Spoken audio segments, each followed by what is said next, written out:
विधि से, और बहुत ही इम्पोर्टेंट क्वेश्चन है जो कि पहले पूछा गया है यूनिवर्सिटी एग्जाम 2023 में और 2021 में पूछा गया है।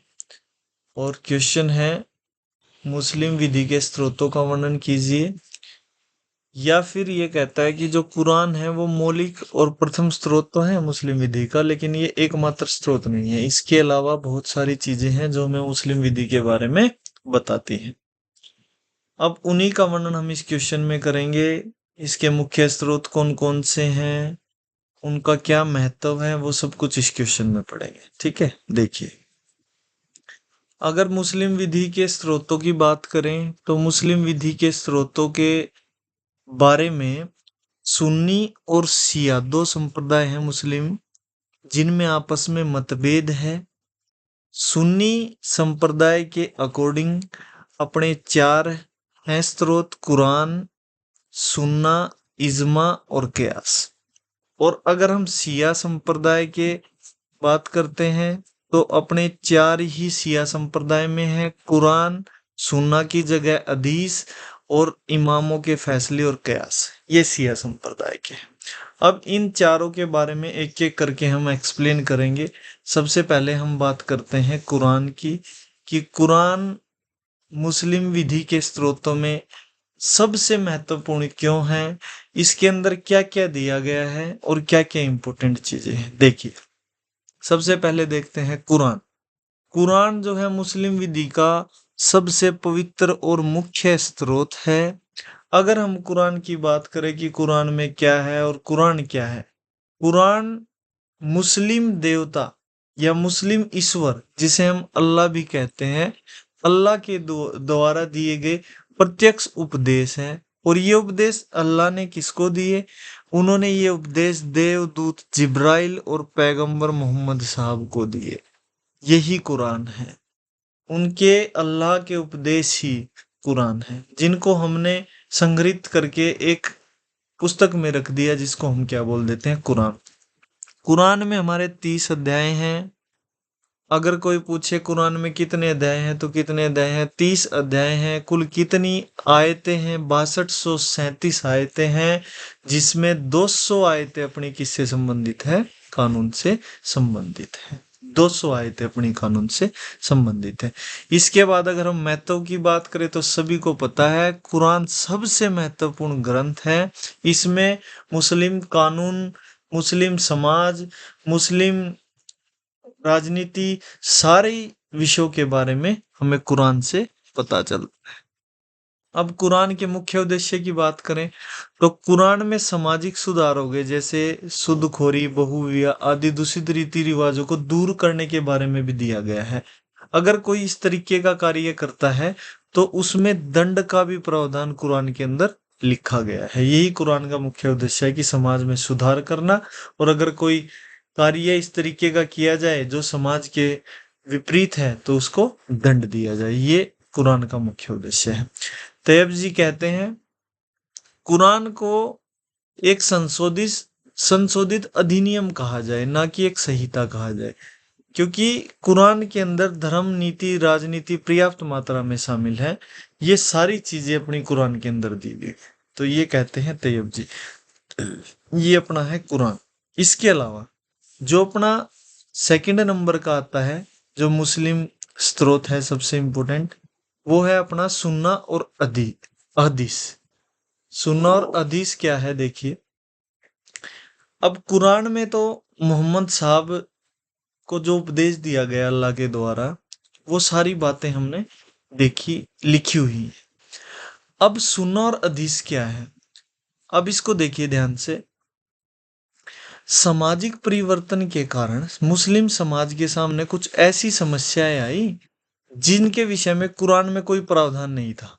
मतलब कुछ ऐसी समस्याएं आ गई समाज में जैसे परिवर्तन हुआ तो कुछ ऐसी समस्याएं उत्पन्न हो गई जिनके विषय में कुरान में कोई प्रावधान नहीं था। क्या पैगंबर अपने जीवन काल में निर्णय देते थे, कुछ काम स्वयं करते थे, और कुछ काम किए जाने की मौन सहमति देते थे। ठीक है, फलस्वरूप कुरान में जो प्रावधान नहीं थे, लेकिन पैगंबर साहब ने अपने जीवन काल में उनका अनुसरण किया या उनको किए जाने की अनुमति दी गई, उनको कुरान में तो नहीं लिखा गया, लेकिन पैगंबर साहब ने उन चीजों को अपने जीवन काल में सहमति दी। उनको हम क्या कह देते हैं? सुन्नत या हदीस कह देते हैं। उनको हम क्या कह देते हैं? सुन्नत या हदीस। कुरान क्या हो गया? जो अल्लाह ने उपदेश दे दिया। अब सुन्ना व हदीस क्या हो गया? जो पैगंबर होते थे ना, मुस्लिम पैगंबर जो होते थे, उन्होंने अपने जीवन काल में कुछ निर्णय लिए जिनका प्रावधान कुरान में नहीं था, उनको हम क्या कह देते हैं? सुन्नत व हदीस कह देते हैं। सुन्ना सुन्ना का क्या अर्थ है? देखिए, उन परंपरागत आचरणों से है जो मोहम्मद साहब ने स्वयं किया था, उन्हीं को हम क्या कह देते हैं? सुन्ना कह देते हैं। किंतु ये परंपराएं मोहम्मद साहब के जीवन काल में लेखबद्ध नहीं की गई, बल्कि मोहम्मद साहब के अनुयायी व शिष्यों ने पीढ़ी दर पीढ़ी इनको बताया, उन्हीं को हम क्या कह देते हैं? सुन्ना कह देते हैं। ये कुरान के पूरक है। ये भी किसके पूरक है? कुरान के पूरक है। इसके अलावा सुन्ना में पैगंबर ने निम्नलिखित परंपराएं आती है, जिनमें से 3 मुख्यतः है। जैसे सबसे पहली जो परंपरा है वो कौन सी है? देखिए, सुन्नत उल कौल। सुन्नत उल कौल। सुन्नत उल कौल क्या है? देखिए, इसमें पैगंबर साहब के जो हर रोज के प्रतिदिन के कार्य थे, उनका व्यवहार आचरण संबंधी परंपराएं सारी किसके अंदर आती है? सुन्नतुल कौल के अंदर आती है। सुन्नतुल फेल के अंदर क्या आता है? जो पैगंबर साहब ने अपने निर्देश और उपदेश द्वारा तैयार करने को कहा था, वो बातें सारी किसके अंदर आती है? सुन्नतुल फेल के अंदर आती है। और तीसरा और इम्पोर्टेंट क्या है? सुन्नतुल तकरीर। इसमें वो बातें शामिल हैं जो पैगंबर के शिष्यों ने उनकी मौजूदगी में की और उन्हें मौन सहमति पैगंबर साहब ने दे दी। मतलब तकरीर में तो पैगंबर साहब ने मौन सहमति दे दी, जो उनके शिष्यों ने किया कार्य वो भी मानी जाएंगी। सुन्नत उल फेल में उनके निर्देश और उपदेश की बातें आ गई, और उल कौल में, सुन्नत उल कौल में क्या आ गई? जो उनके रोजमर्रा के कार्य और व्यवहार व आचरण थे, वो किस में आ गए? सुन्नत उल फेल में आ गए, सुन्नतुल कौल में आ गए। अब देखिए, इसी प्रकार जैसे सुन्ना था, इसी प्रकार शिया संप्रदाय में हदीस था। क्या था? हदीस, जिनको हम पैगंबर के बयान कहते हैं। क्या कहते हैं? पैगंबर के बयान। इनको भी कितने भागों में बांट दिया? 3 में। पहला है हदीस ए मुतवातर। हदीस ए मुतवातर, इसके अंदर वो परंपराएं हैं जिनको सर्वत्र सार्वजनिक ख्याति प्राप्त है और पूर्णतः प्रमाणिक माने जाते हैं। जिनको सार्वजनिक रूप से ख्याति प्राप्त है और ये क्या है? प्रमाणिक है। इसके बाद दूसरा आता है अदिस ए मुसूरा। अदिस ए मुसूरा, ऐसी परंपराएं जो अधिकांश लोगों को ज्ञात है किंतु सर्वत्र ख्याति नहीं है। इनकी सार्वजनिक ख्याति नहीं है, सर्वत्र ख्याति नहीं है। वो क्या आती है? अदिस ए मुसूरा। और लास्ट आता है अखबारी ए वाहिद। लास्ट कौन सा है अपना? अखबारी ए वाहिद। ऐसी परंपराएं जिनका ज्ञान केवल चंद व्यक्तियों को है, उनको हम क्या कह देते हैं? अखबारी ए वाहिद।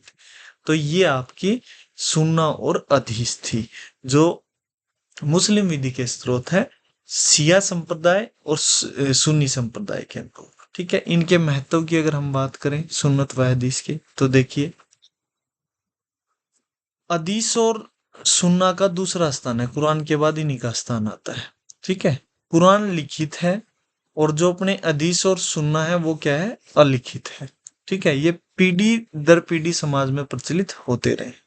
ठीक है, इसमें इन हनबल ने अपनी पुस्तक मसनद में लगभग 80,000 परंपराओं का संग्रह किया गया है। पैगंबर मोहम्मद ने मरते समय कहा था, मैं तुम्हारे पास 2 चीजें, खुदा का ग्रंथ व सुन्नत छोड़ जाता हूँ। जब तक तुम उनसे लगे रहोगे, तुम भूल से बचे रहो। ये पैगंबर मोहम्मद ने कहा था, सुन्नत और उसके बारे में। अब तीसरा मुख्य स्रोत आता है। तीसरा मुख्य स्रोत अपना आता है, देखिए, तीसरा मुख्य स्रोत है इज्मा। तीसरा मुख्य स्रोत क्या है? इज्मा। अब इज्मा क्या है? देखो, कुरान क्या है? अल्लाह की वाणी है, अल्लाह के उपदेश है। सुन्नत व हदीस क्या है? सुन्नत व हदीस, कुरान के बाद जो दूसरा स्थान दिया गया है वो किसको दिया गया है? सुन्नत और हदीस को। मतलब इसमें आपके पैगंबर के आचरण, व्यवहार, प्रतिदिन के कार्य, उनकी मौन सहमति से संबंधित सारी चीजें आ गई। अब तीसरा आता है इज्मा। इज्मा क्या है देखिए, इज्मे में अब्दुल रहीम के अनुसार इज्मे का अर्थ किसी विषय पर विधि शास्त्रियों तथा पैगंबर के साथियों का एक मत होना है। मतलब कोई ऐसा विषय है जिस पे आपके विधि शास्त्री और पैगंबर के साथी एक मत हो गए, उसको हम क्या कह देते हैं, इज्मा। जिन मामलों में कुरान में कोई स्पष्ट प्रावधान नहीं है और सुन्ना और हदीस के आधार पर कोई निर्णय नहीं लिया जा सकता, उन मामलों में इज्मे के आधार पर निर्णय लिया जाता है। उन मामलों में किसके आधार पर निर्णय लिया जाता है, इज्मे के आधार। इज्मे को 3 भागों में विभक्त किया गया है, 3 भागों में बांटा गया है। पैगंबर के साथियों का इज्मा, मतलब जिसमें पैगंबर के जो साथी होते थे वो फैसले लिया करते थे, निर्णय लिया।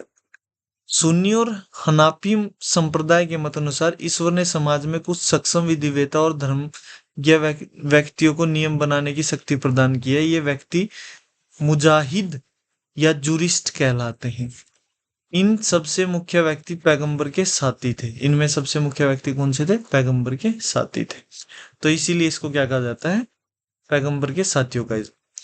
अब मुस्लिम विधि में कुछ विवादित प्रश्नों पर विधिवेताओं द्वारा तार्किक प्रणाली से न्यायिक निर्णय लेना विधिवेताओं का इज्मा कहलाता है। जिसमें विधिवेता निर्णय लेते हैं उसको क्या कहते हैं, विधिवेताओं का इज्मा। कभी कभी विधिवेताओं के अलावा मुस्लिम जनता का निर्णय भी कानून मान लिया जाता है, उसको हम क्या कह देते हैं, मुस्लिम जनता का इज्मा। ये आपका इज्मे से रिलेटेड था। इज्मे के अगर हम इज्मे के महत्व की बात करें तो इज्मे का महत्व देखिए, इज्मे में मुस्लिम विधि के विकास का बड़ा सहयोग है। मुस्लिम विधि के विकास में इज्मे का बड़ा सहयोग है। हजरत मोहम्मद साहब की मृत्यु के बाद मुस्लिम विधि की उत्पत्ति का प्रत्यक्ष स्रोत तो खत्म हो गया। ऐसी अवस्था में इज्मे ने विधि निर्माण में बहुत अच्छा कार्य किया। इज्मा किसी विशेष काल या देश तक सीमित नहीं किया जा सकता। जब उचित विचार विमर्श के साथ विधिवेता किसी निष्कर्ष पर पहुंच जाते हैं वह पूरा हो जाता है। ठीक है, इसी के से ये इज्मे की इंपॉर्टेंस है। ठीक है, लास्ट आता है मुस्लिम विधि का स्रोत आपका कयास सादृश्य। ठीक है, अब मुस्लिम विधि का जो चौथा मुख्य स्रोत है वो क्या है, आपका कयास है। डॉक्टर डीएफ मुल्ला के अनुसार कयास शब्द का अर्थ है साम्य, इक्विटी, मतलब एक समान। उसको हम क्या बोलते हैं, कयास। साम्य के आधार पर तर्क देकर दो वस्तुओं को एक समान सिद्ध करना है कयास का अर्थ। कुछ मामलों पर कुरान प्रकाश नहीं डालती परंतु उसका भावार्थ उन पर प्रकाश डालता है। अतः कुरान के भावार्थ से निकले निष्कर्षों को ही हम क्या कह देते हैं, कयास कह देते हैं। क्या कह देते हैं, कयास, जो कुरान के भावार्थ से निकले हैं। इस प्रकार कयास से तात्पर्य सादृश्य तर्क से है, अर्थात कुरान अहित तत्सम नियम का आधार जानकर उसके अनुसार विद्यमान कानूनी प्रसंग पर नियम ज्ञात करना है। कयास से तात्पर्य क्या है कि जो कुरान हदीस इज्मा के आधार पर नियम बने हुए हैं उनमें विद्यमान कानूनी प्रसंग पर नियम ज्ञात करना ही क्या कहलाता है, कयास कहलाता है। तो ये आपका आता है कयास। अब इसके अलावा भी कुछ मुख्य स्रोत है जिनसे मुस्लिम विधि की उत्पत्ति हुई है, जैसे प्रथा व रीति रिवाज। मुस्लिम विधि में कुछ प्रथाएं व रीति रिवाज थे जिनका प्रमाण हमें कुरान में मिलता है, उनसे भी हमारी मुस्लिम विधि बनी है। परंतु आजकल सीरियत अधिनियम 1937 की धारा 2 के द्वारा दीवानी मामलों से संबंधित सभी रीति रिवाजों को खत्म कर दिया गया। इस बात का ध्यान रखिए कि जो सीरियत अधिनियम 1937 की धारा 2 है उसके द्वारा जो दीवानी मामलों में जो रीति रिवाज थे ना, उनको खत्म कर दिया गया है। ठीक है, प्रथा और रीति रिवाज भी मुस्लिम विधि के स्रोत है। रिवाज का महत्व आपको पता ही है कि पीढ़ी दर पीढ़ी चलती रहती है मान्यताएं। अगला है बेटा अपना, नेक्स्ट है न्यायिक निर्णय। न्यायिक निर्णय क्या होता है, जैसे रिवाज होते थे वैसे ही प्राचीन समय में क्या होता था कि मुस्लिम विधि के अंदर कुछ न्यायालयों में निर्णय भी किए जाते थे। ठीक है, उन्हीं को हम न्यायिक निर्णय कह देते थे। उच्चतम न्यायालय मुकदमों के फैसले देता था। धीरे धीरे इनमें रीति रिवाज को भी समाविष्ट कर लिया गया और इन्हीं को हम क्या मानने लग गए कि यही मुस्लिम विधि के जो निर्णय दिए जा रहे हैं वही किसके रूप में काम करेंगे, कानून के रूप में काम करेंगे। इसके अलावा जो थर्ड है अन्य स्रोतों में वो है अपना विधायन। विधायन का मतलब क्या है कि आधुनिक युग में कानूनी निर्माण के कार्य मुख्य रूप से व्यवस्थापिका द्वारा किए जाते हैं। इसके द्वारा किए जाते हैं, व्यवस्थापिका द्वारा किए जाते हैं।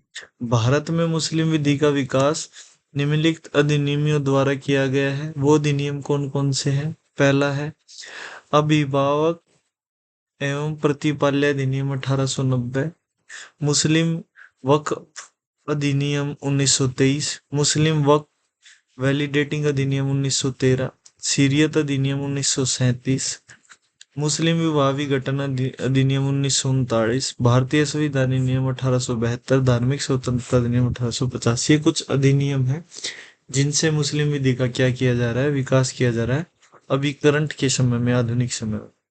और लास्ट वन जो अपना है जिससे हमें मुस्लिम विधि का विकास हुआ है, वो है न्याय, साम्य और शुद्ध अंत्यकरण। जब किसी मामले में मुस्लिम विधि में विरोधात्मक प्रवृत्ति हो, वहां विधि वेता द्वारा साम्य के आधार पर, इक्विटी के आधार पर निकाले गए निष्कर्ष मुस्लिम विधि के लिए काफी लाभदायक सिद्ध हुए हैं। ये भी मुस्लिम विधि के लाभ में काफी सहायक सिद्ध हुए।